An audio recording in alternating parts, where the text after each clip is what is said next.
The Himalayan forests are burning. Out of season, out of control. Uttarakhand to Kashmir, fires spread. Winter's warmth turns into ashes.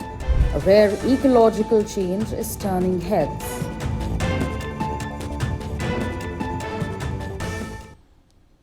Hello and welcome. I'm Uday Pratap Singh. You're joining us on Explained by NewsX. Today we are addressing a silent catastrophe unfolding at the top of the world.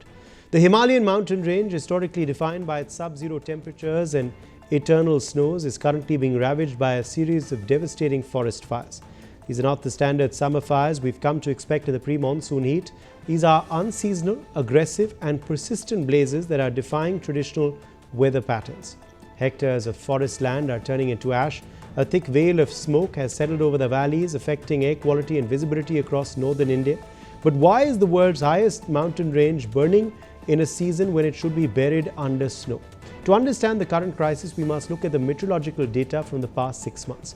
The primary defense against forest fires is moisture, specifically soil moisture and atmospheric humidity. In Uttarakhand, this defense has completely collapsed. The state has recorded a staggering rainfall deficit during the winter months, with some districts reporting up to an 80% drop in expected precipitation. Without the rainfall of the winter, the forest floor has become unnaturally dry. Similarly, in Himachal Pradesh, the situation in Kullu and Shimla is dire. These regions rely on western disturbances to bring snow and rain. This year, those disturbances were either weak or have bypassed the lower Himalayas entirely.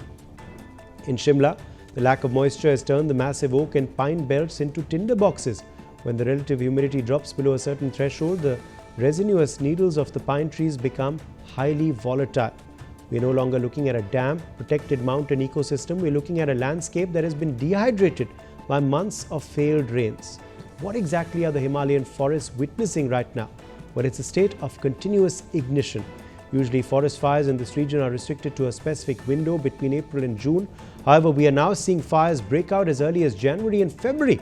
The reason for this shift is the accumulation of dry biomass. Because there was no significant snowfall to compress and decompose the fallen leaves and pine needles, they've remained loose and dry on the surface. The Himalayan ecology is determined by the chir pine. These trees shed needles that are incredibly rich in hydrocarbons. Under normal circumstances, winter moisture keeps these needles from igniting. But right now, the sheer volume of dry fuel on the forest floor, combined with unusually high daytime temperatures, has created a scenario where even a small spark can trigger a crown fire. A blaze that leaps from treetop to treetop, making it nearly impossible to control from the ground. We must now look at a phenomena that climate scientists are calling a snow drought. This is not merely a lack of rain, it is the absence of a sustained snowpack. Snow acts as a slow-release moisture system. It sits on the peaks and melts gradually, keeping the soil damp well into the spring. When a snow drought occurs, as it has this year, the ground loses its thermal insulation. This triggers what is known as the multiplier effect. The multiplier effect works like this. The lack of snow leads to drier soil. Drier soil heats up faster under the sun. This increased ground temperature further evaporates any remaining subsurface water, leading to a total desiccation of the flora. This cycle intensifies itself every week. If this trend continues, experts suggest that we are looking at a future where the Himalayan fire season could extend by 3 to 4 months annually. Within the next decade, there could be permanent loss of certain forest types as the soil becomes too scorched to allow for natural regeneration. This is no temporary weather glitch, but is a long-term environmental shift now. The scale of these fires is massive. To visualize this on a map, we are looking at a fire line that spans the entire length of the Himalayan arc. From the borders of Jammu and Kashmir through Himachal Pradesh and Uttarakhand and stretching into Sikkim as well as Nepal. However, ground zero of this crisis is the central Himalayan belt, which is the highest, steepest section of the arc, containing 8 of the world's 10 highest peaks, including Mount Everest. We cannot blame the climate alone.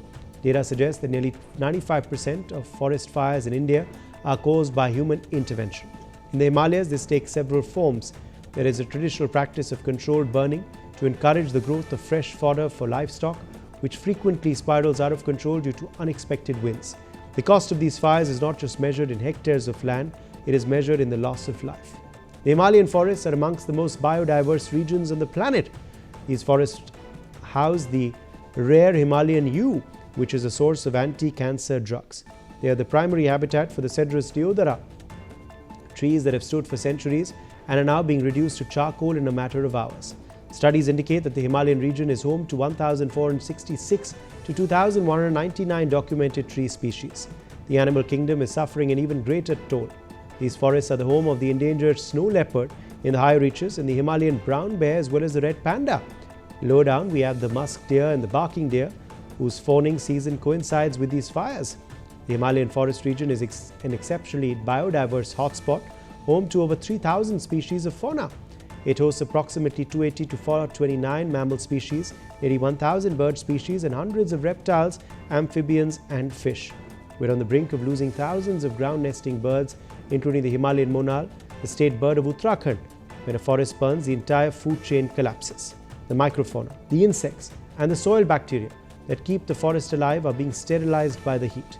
We're witnessing a near extinction event in real time. Why should someone living in Delhi, Mumbai, or Kolkata care about a fire in the distant Himalayas? Because the Himalayas are the water tower of Asia.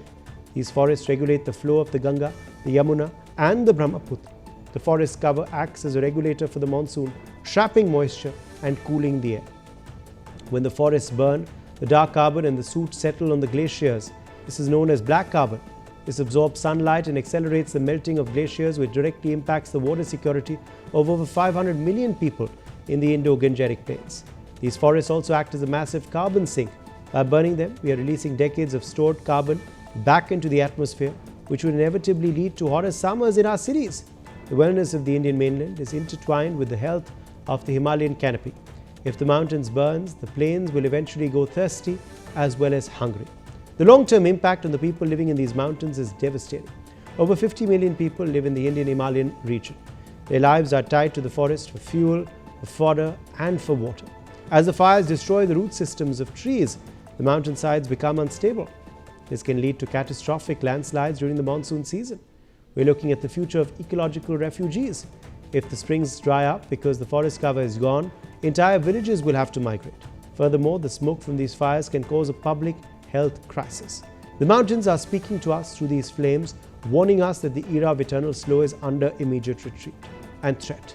As the smoke clears and the damage reveals itself, the question that we must ask is, can we afford to remain silent? The Himalayan forests are burning. Out of season, out of control. Uttarakhand to Kashmir, fires spread.